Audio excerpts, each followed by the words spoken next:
I'm a slave to the volcano.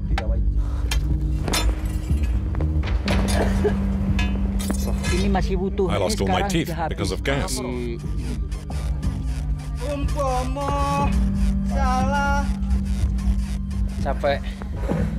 The slope is too hard. I can't take it anymore.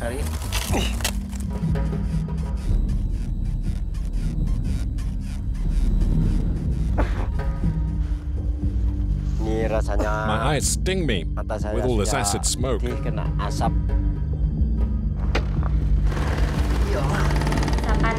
This man has sulfur in his lungs, and I don't know how much time he has left to live. I love this volcano. I respect it, because my life and my family depend on it.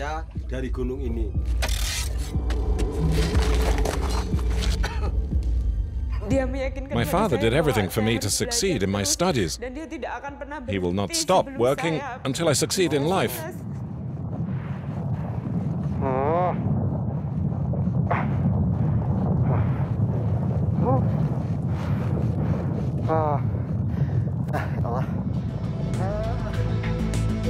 The Pacific Ring of Fire. 9 in 10 of the world's volcanoes are concentrated along this arc. In Indonesia, on the island of Java, stands Kawah Ijen, one of the most dangerous and unpredictable volcanoes in the world. Yet every day, hundreds of miners venture below ground to extract a valuable mineral, sulfur.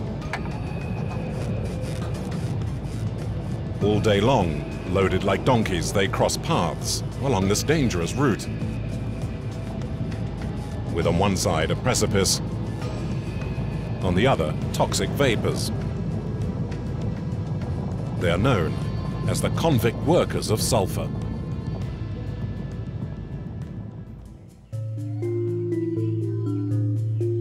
At the foot of Kawah Ijen, miners and their families use the particularly fertile land to grow rice and coffee.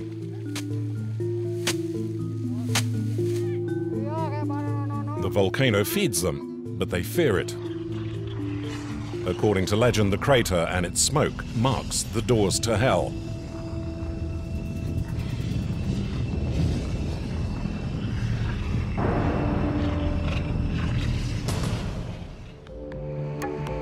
It's 4 o'clock in the morning at the foot of Kawah Ijen.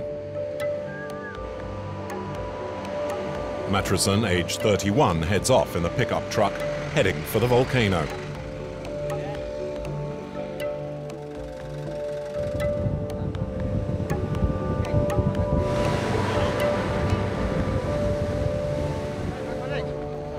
About 50 other miners pile into the truck.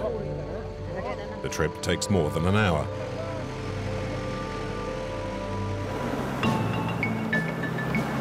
The road is narrow, slippery, and full of potholes. The driver zigzags between the holes.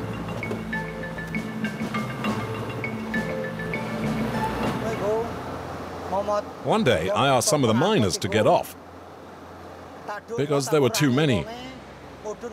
But they didn't want to, and some stayed crouched hidden in the bottom of the truck. Then others got on, making sure I couldn't see them in my rearview mirror. So I continued to drive. And when I got to the hill, the truck started to lurch, and then it flipped over. Fortunately, there were no casualties.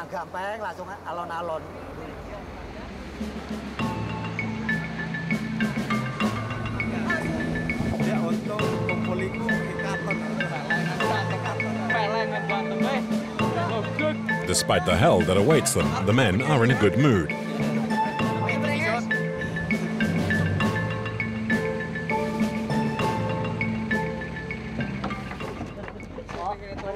For Matruson and the others, the workday begins with a 2-hour walk.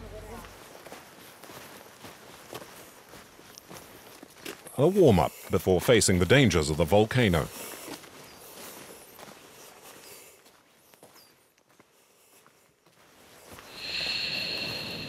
Matruson has been a miner since the age of 13.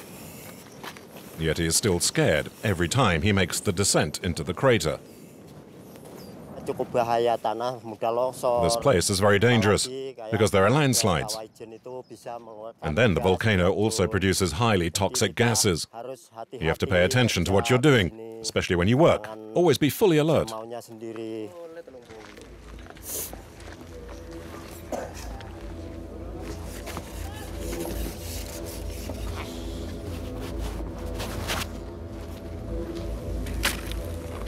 At the bottom of the volcano, pipes collect molten sulfur.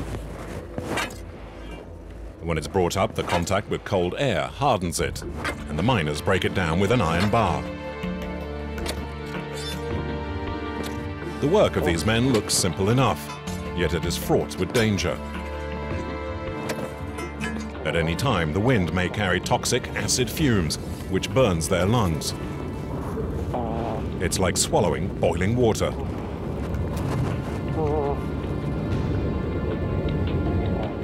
No miner here can afford a gas mask. Their only protection is a simple scarf.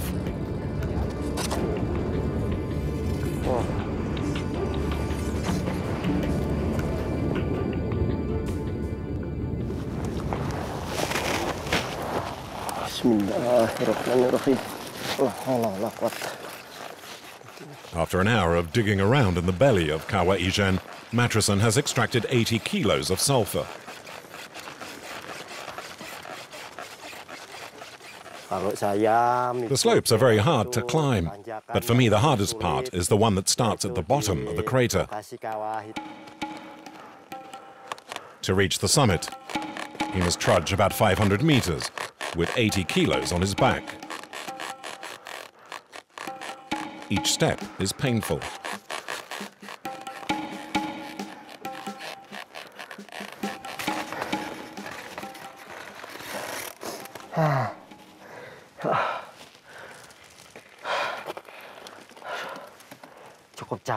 I'm exhausted today, and Matrisson has made 1/4 of the walk. When I drink water, it tastes very bitter. The bitterness is caused by the sulfur and its distinctive smell of rotten eggs that permeates all the pores of the skin. I know that smoking cigarettes is bad for your health, but I don't care. I just need it to remove the bitter taste in my mouth. The porters of Kawah Ijen must tread carefully.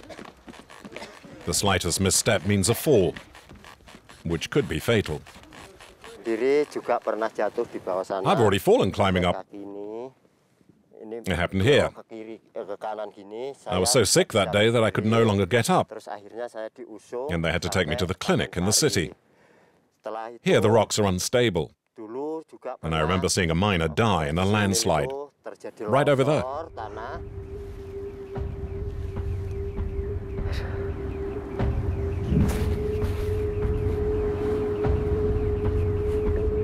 There's no time to rest, as thick smoke is rising towards him.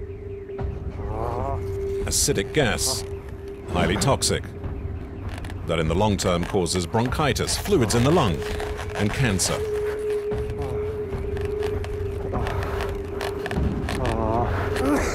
Matrisson needs to hurry. The cloud is snapping at his heels. Within seconds, the vapors envelop him. Despite his scarf, his lungs burn. It's a shooting pain.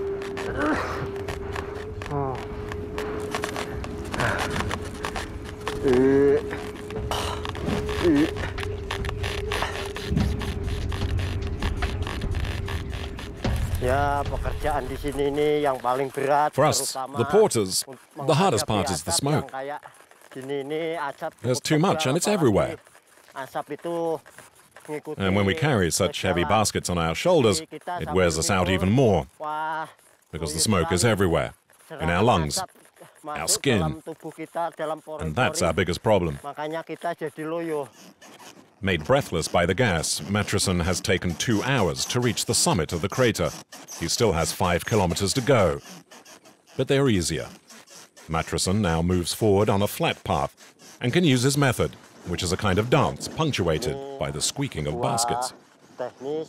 I have a technique to avoid losing balance. I move my feet to the way my baskets are balanced. So I have a rhythm, and it's much easier.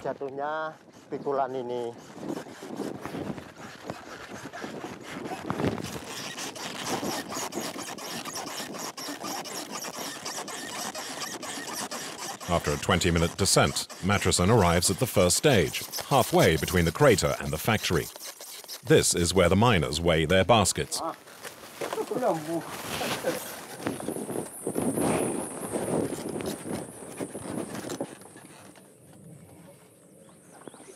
It weighs 75 kilos. But yesterday I did much more than that. I had 86 kilos. Today I don't feel so well. I feel weak.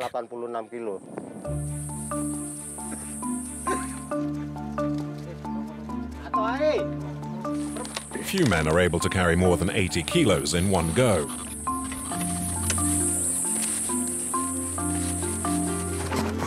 Matruson is among the most successful miners. His record stands at 116 kilos. Like his colleagues, he receives no salary. The factory pays them by weight. It's one way for the boss to encourage miners to carry even more. The rate is 5 euro cents per kilo of sulfur. The miners are paid at each delivery, often with the company accountant paying them in candy or cigarettes to make up the small change.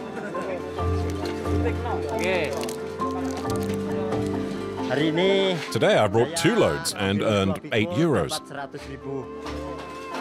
8 euros for 160 kilos of sulfur and an 11-hour workday. Matruson earns between 150 and 200 euros a month, twice the average wage in Indonesia. Each day, the hundreds of miners at Kawah Ijen bring up 10 tons of sulfur. It is used in Indonesia to bleach sugar and paper pulp, to make matches, even explosives. It's also found in some cosmetics. As this is a very pure volcanic sulfur, the ore simply needs washing, then filtering, to make it ready for market. For every kilo sold, the factory pockets 35 euro cents, 7 times what it pays to the miners.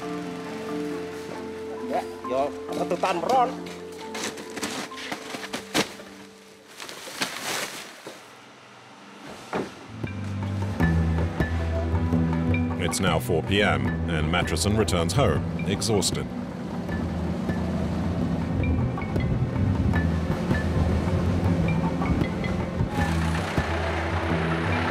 He lives an hour's drive from the factory in a small wooden house with his wife and 3 children.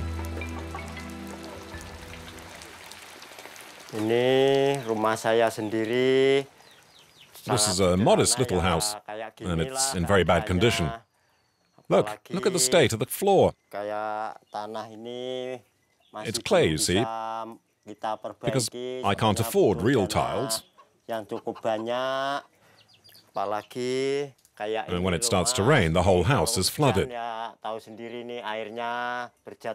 With water coming in from the roof, the whole floor quickly becomes mud.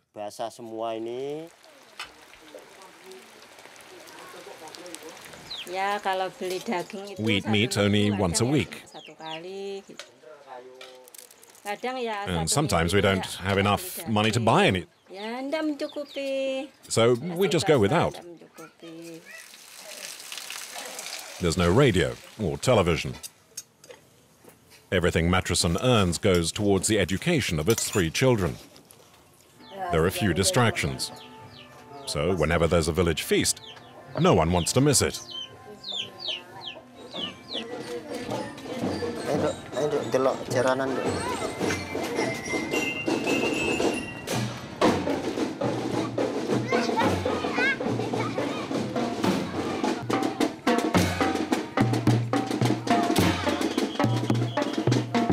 Matruson wants to show his children what is happening inside this tent.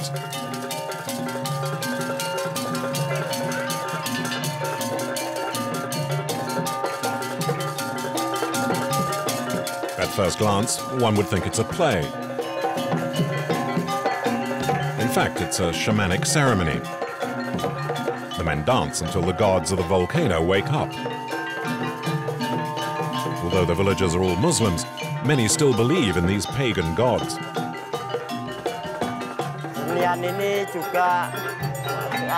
The men dance until they're in a trance. Then spirits enter their bodies and completely possess them. They can eat anything given to them, like coconut or flowers. But worse, they swallow glowing embers or pieces of glass. They've become unaware of everything and have no idea what they're doing. Luckily for them, the shaman is watching. Like this man who has swallowed a glass jar. If it injures him, it will be a bad omen. The gods would be angry and wake up the volcano.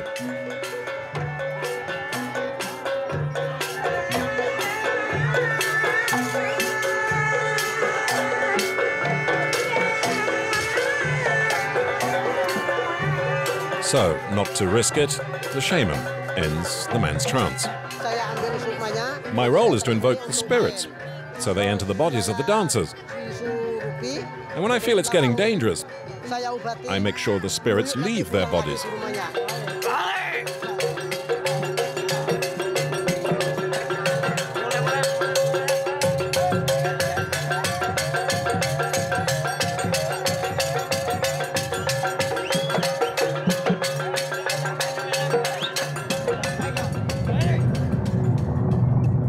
The volcano is feared as far away as in the valley, but not for its eruptions of molten rock or lava flows.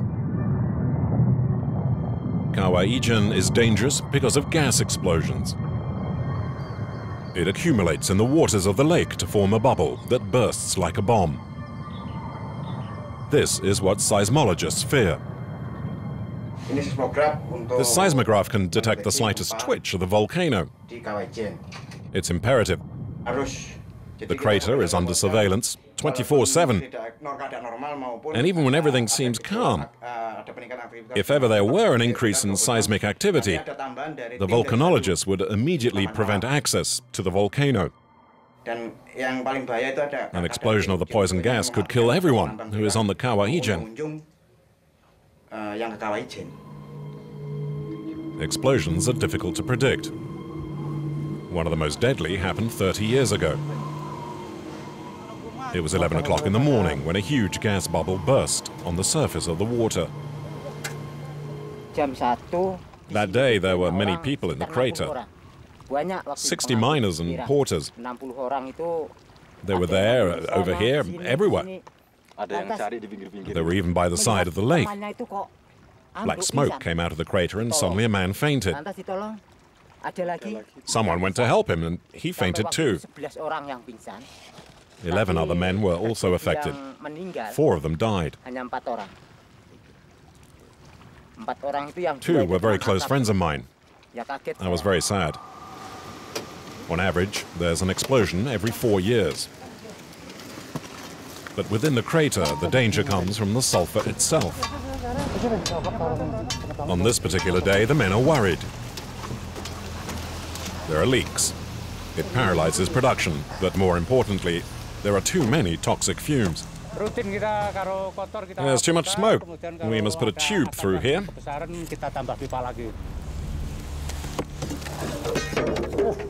The only way to fix the problem is to step into the furnace.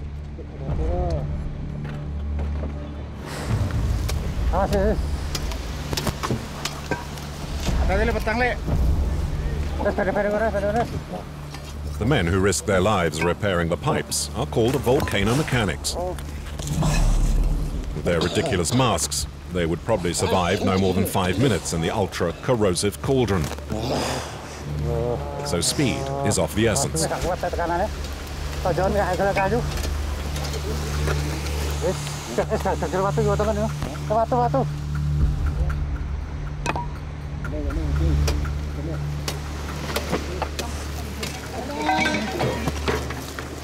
The leaks are finally sealed, but a few minutes later there's a new problem.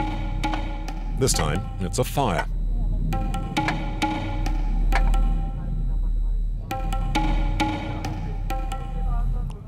Up there is a fire. The temperature is 600 degrees. The rocks are molten. They're burning. If we don't manage to extinguish the fire, the entire production of sulfur might go up in flames. Sulfur tends to ignite easily in the open air. And on the site, there are several fires each day. Usually, they are quickly extinguished with this water pump. Only this morning, the pump has broken down.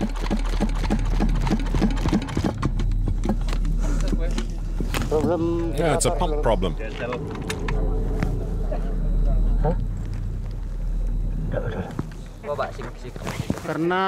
not a good sign. The machine is worn out, and the company doesn't want to buy a new one.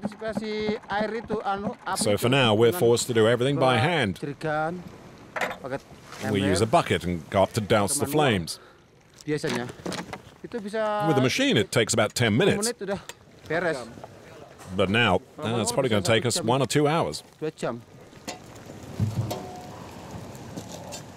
Well, the machine is almost new, but has been damaged very quickly.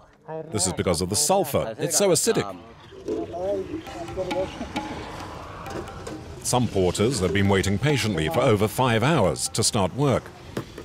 And concern is growing. Because soon, as on every afternoon, the winds will turn and toxic fumes will invade the crater. When the pump finally starts working again, it's almost too late. The fire is beginning to spread. If we can't extinguish it now, we'll have to try again later. All that sulfur will burn and there'll be none left. The fire is invisible. It's hidden behind the smoke screen. And to put it out, men must, in turn, again enter the fog of smoke. It's a very dangerous area. You always have to be careful. It's impossible to make anything out, and it's easy to trip up. These men who constantly flirt with death are employed by the company that operates the mine. All are former miners who no longer have the strength to carry the heavy loads of sulfur.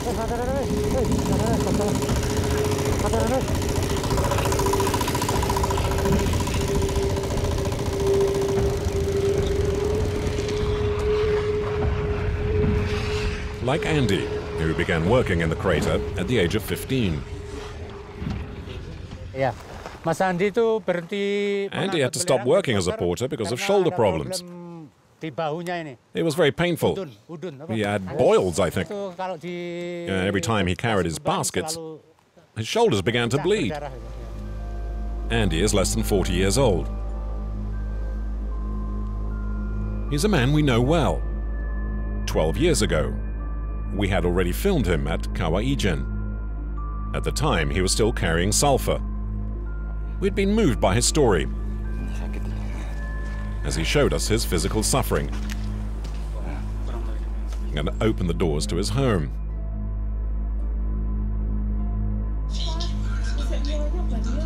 We returned to his home to show him the report that we'd made. He watches along with his family. You see, that's where your father works. Yep, there it is. I was younger then. I could carry sulfur with my friends then. Now I'm not strong enough. As the film progresses, there's an uncomfortable silence. Andy remains impassive, while his wife and daughter are glued to the screen and looking worried. They understand the pain and suffering he endured for years, a reality he had preferred not to talk about.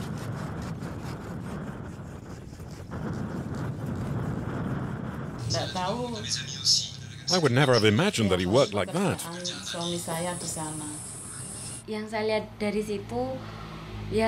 I'm very touched by the film.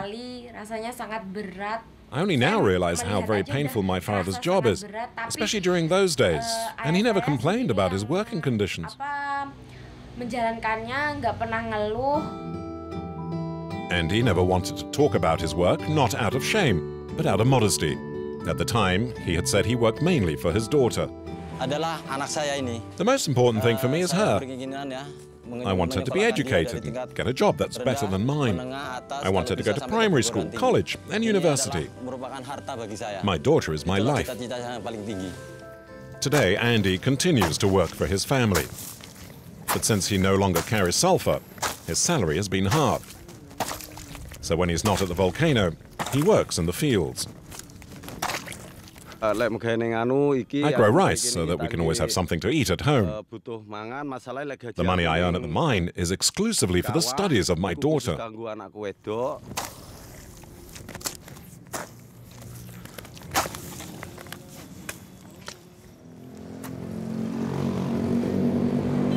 The school which Andy's daughter attends is a 2-hour drive from their house.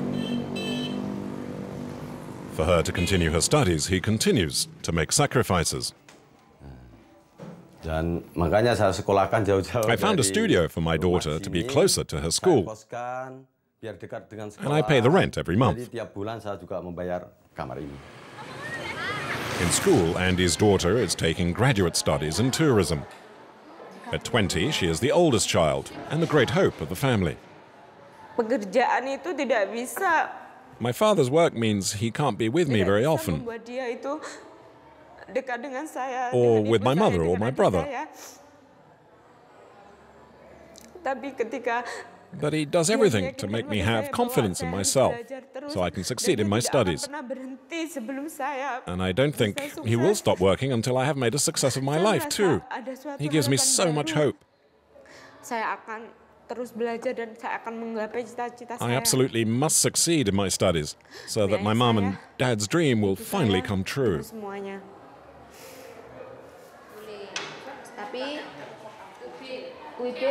In this Indonesian province, education remains the only means of escaping poverty. For those who are not so lucky, there will always be the volcano.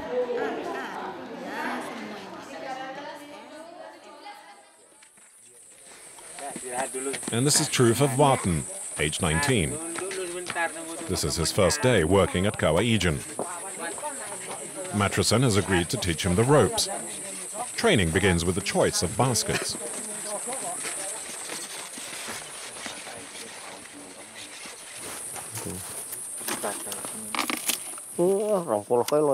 Yeah, this one, it's not bad. It's not very rigid, so you can load 20 kilos. Unemployed, like 1 in 3 people in this Indonesian province, Warten had no choice. I used to work in construction, but right now there's no work. And I have to help my parents, which is why I've come to work here. I'm still a little afraid, because I've never worked as a porter carrying sulfur. Just now, when I took the path up to here, I was totally out of breath, and yet I wasn't even carrying anything. I'm sure later it'll be much worse, but I'll still try. To stack the odds in his favor, Warten, the apprentice, has decided to start with the smaller baskets, those that can carry only 20 kilos. Where do we get the sulfur from? Over there? Yes, down there. We'll go this way, and it's important you don't forget to wear your scarf around your mouth. Follow me and make sure you stay on the left, so as not to obstruct those who are coming up. On the descent, the young man begins to feel more confident. But he's soon disillusioned when they reach the pipes and the smoke.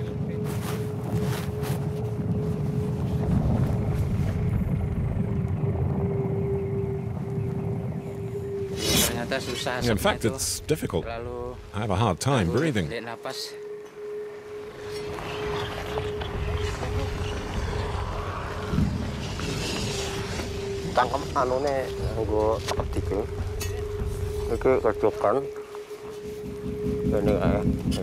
Put your handkerchief in your mouth and start with this piece here.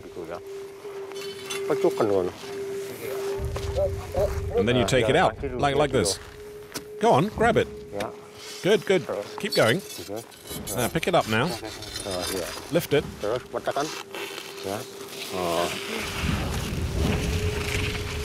Warten tries vainly to overcome his uneasiness. So it's Matruson who must do the work for him.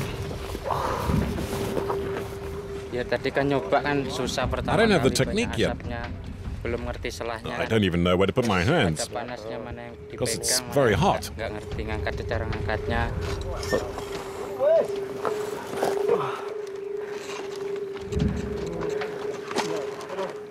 The next challenge is to deal with the baskets. I'll show you the proper technique to carry your baskets. First off, you squat down like this. That's it. Now put the bamboo rod on one of your shoulders, put your hands there, and stand up now. Now check you're properly balanced. Looks like your baskets aren't balanced. One is heavier than the other. Okay, put them down again. Kayaknya nggak sanggup, berat soalnya. I have the feeling that I'll never be able to carry the baskets. Nggak nyampe mungkin. They're so heavy. Berat, jauh kan? The two men now reach the steepest part of the climb. For Vartan in thongs, the ascent is a nightmare. Even with boots on his feet, Matchison has also had enough. I don't wear socks because they would last a week. So what I do is put in some cloths. They quickly fall apart. But if I didn't do that, the stones would scorch my feet.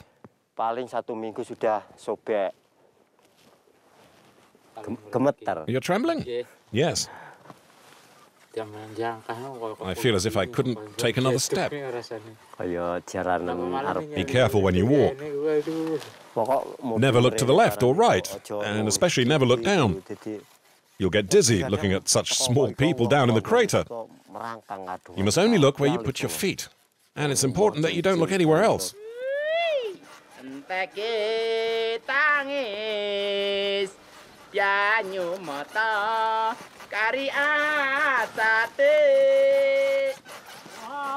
Matchison will stop 8 times in the course of the day, waiting for his apprentice to catch his breath. And when the two men do reach the summit of the crater, Warten's feet are in a sorry state. It hurts here, and over there too, and here. Well, it's quite normal. Last year I took some youngsters to learn about the business. They all had the same problems. But Warten is better than that. He's managing to hold on. Last year the apprentices had to abandon their baskets of sulfur. They just couldn't continue. Both men will put in another hour and a half to reach the weighing scales. But to Warten, it's a victory of sorts. Come here and grab this.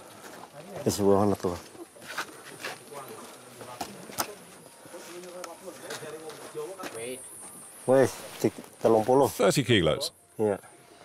Rencana sih terus saya berhubung. I think I will certainly continue this work because I haven't found anything else. Paksa terus tapi us delok hasil yang But the company needs to give me a salary that is in line with the work, which is really very, very demanding. But for the so-called sulfur convicts, only the strongest men manage to earn a decent living. And Warten, who today has collected only 30 kilos of sulfur, will pocket just €1.5.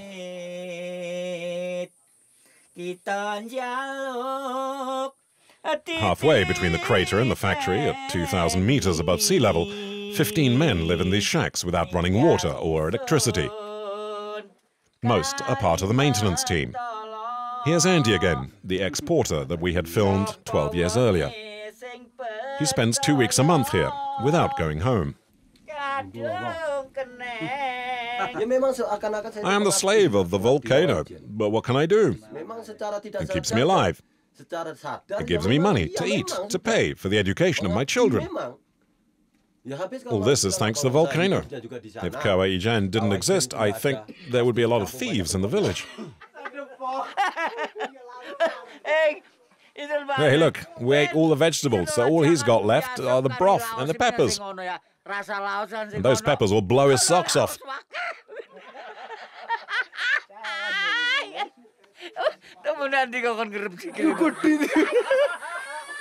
Cut off and isolated, the men kill time as best they can.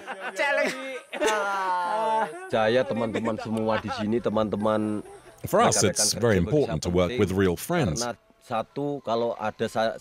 If we were to get sick, they're always there to help us. And when we feel down, they help boost your morale. And sometimes we sing together to help us forget how tough this life is. Nightfall is at 5 in the afternoon. The men are preparing to go to sleep. Once, Matruson, the porter, has decided to stay with them. I've made my own torch to be able to work tonight on the Kawah Ijen. The next morning, he will have to begin work as early as possible to make up for lost time with his young apprentice.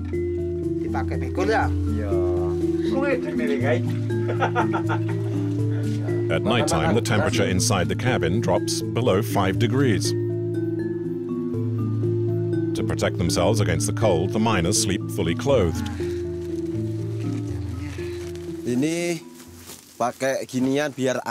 I put it on to keep me warm, otherwise I'd die of the cold. It's called a poor man's blanket. It's just an old potato sack. For Andy, like Matruson, the night will be a very short one.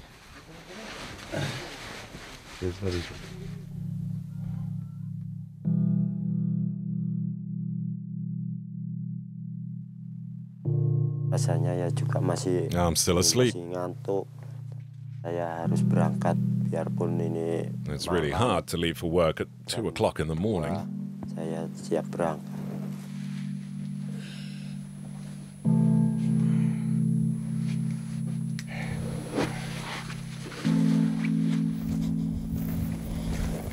Andy and Matruson are far from being the first on the slopes of the volcano.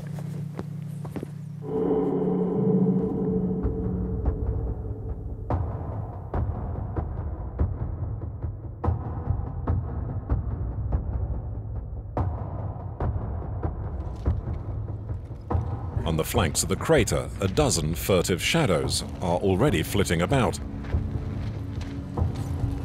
You can't see them, but they can be heard.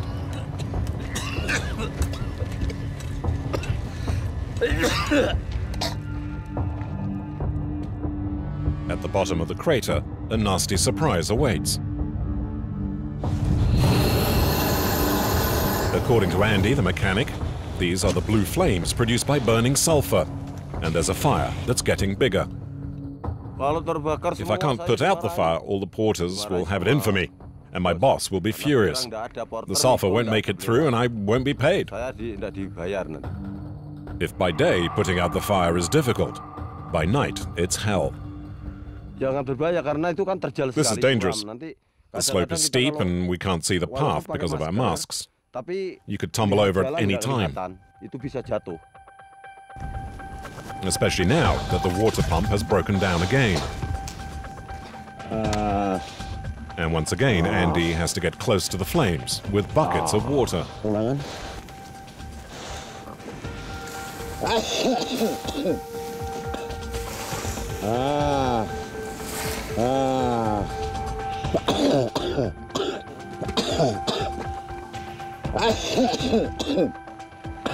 Asapnya masih naik. Biar turun dulu.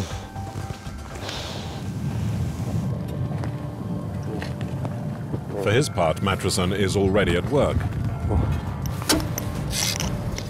While there were only 30 in the 1980s, today the miners are now in their hundreds, trying to eke out a living on the volcano, and often there's not always work for everyone.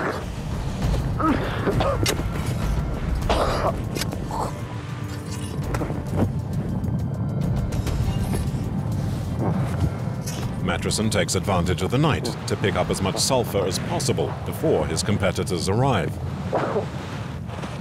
It will take him barely 20 minutes to fill his baskets.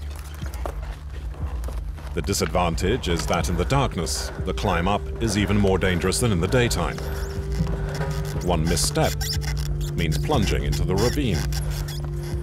Kalau malam hari suasana At night you see nothing. It's too dark. gelap, And it's complicated. Jadi We are forced to use a torch, saya and you have to jalan walk very slowly. pelan-pelan, sama While during the day, biasa we're much saya faster, of course. bisa agak cepat jalan.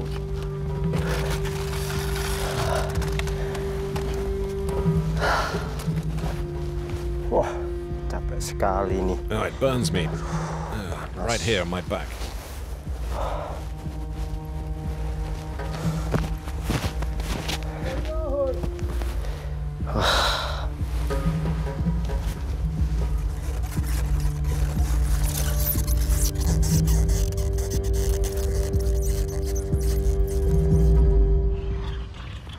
As day breaks, Matruson hurries off to drop his sulfur the more quickly to return to the volcano and stay ahead of the other miners.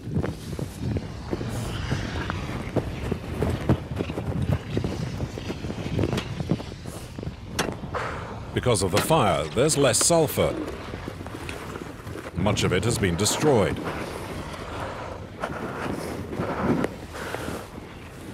Ambil satu keranjang. Today, for example, I filled up the baskets with sulfur to be ready when I come back along tomorrow morning. Saya mau ambil lagi ke sana. Jadi besok pagi. That way, I just need to pick them up here. Saya tinggal ngambil di sini. Matruson is in a hurry because he has an important appointment.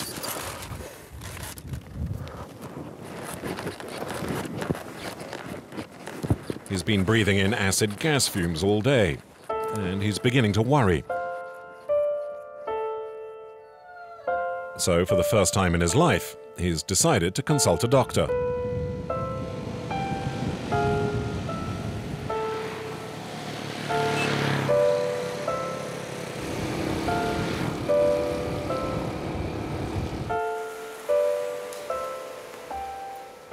Because of money, very few miners ever see a doctor. Kadang ya sakit pinggang juga. My legs and back hurt, and then I hurt my shoulder.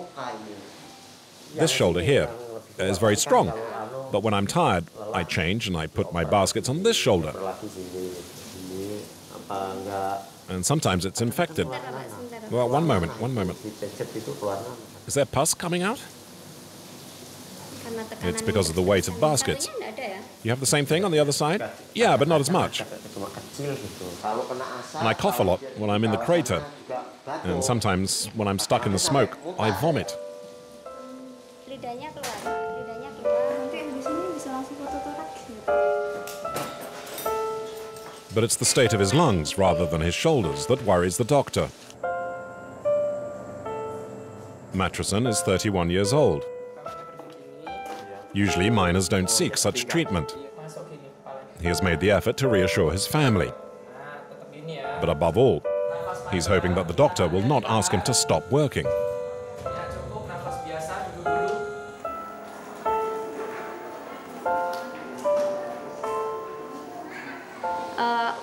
Should he have to stop working, it would not be because of his shoulder, but because of his lungs. He's breathed in sulfur fumes, which went right down into his lungs, and it can be fatal. And I really can't tell you how much longer he has left to live. The life expectancy of those who work on the crater floor rarely exceeds 40 years. But what happens to those who are no longer healthy enough to work on the volcano? In this farming village, about 30 miles from Kawah Ijen, lives a former sulfur miner. At 52, Saji can no longer work. He is sick. Only the massages his wife gives him manage to relieve the pain in his body. I started working in the crater at the age of 16, but 10 years ago I had to stop working. I had pains all over my back. I went to the clinic and then to see a healer, but I'm still not cured. The former miner has lost everything, his health and his work. Now it's Dildik, the eldest son, who will support the family. He too has become a sulfur convict. I taught my son the trade when he was still very young. Now he is 18, and with everything that I taught him, he'll become a good sulfur miner.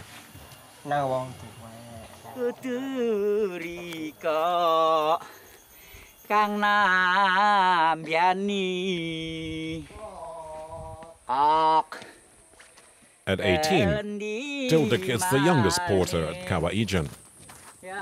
Here, when the miners are not working for their children, it is their children who work for them. My goal in life is not very complicated, really. I'd like only to build a house and be able to take care of my parents and my brother and sisters, and be sure they want for nothing. These days, once again, there isn't much work. The fire destroyed some of the stocks of sulfur.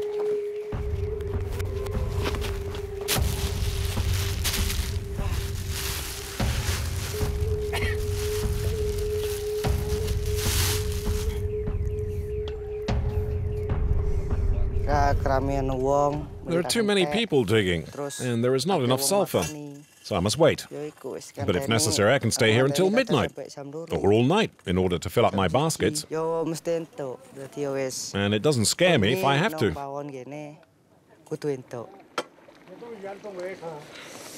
After a 2-hour wait, he's finally found some sulfur. But it's not very large.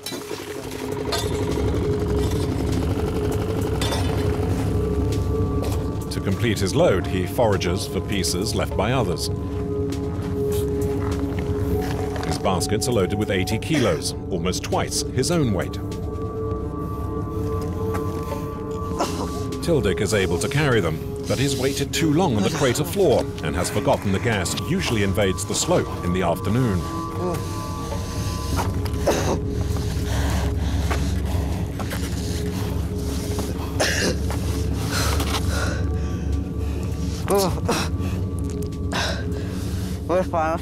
The back of my throat. I can really feel it burning.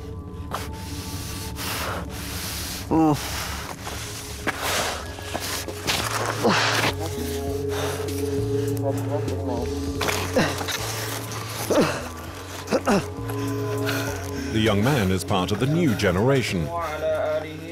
One that will take over from the old miners who still believe in dragons and spirits. Such as these men, who go to the bottom of the crater carrying the head of a goat they've sacrificed. To be sure that the Kawah Ijen will not become angry, every year they offer it this present.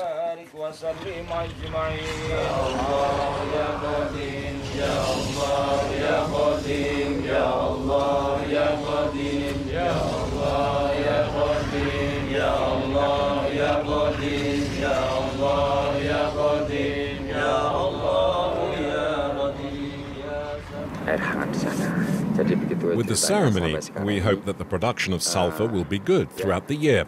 But mostly, we make the sacrifice for the safety of the miners. There have already been too many casualties among our comrades. Some have been injured by falling stones. Others have been buried by landslides. And down there are others who have fallen into the acid lake. So it's better to kill a goat than to see our friends die. For 200 years, the sulfur workers have been taking the perilous paths at Kawah Ijen. The volcano remains as active as ever. To survive, Matrisson, Andy, Tildik, and the others may have to work for a lot longer in the land of the sulfur convicts.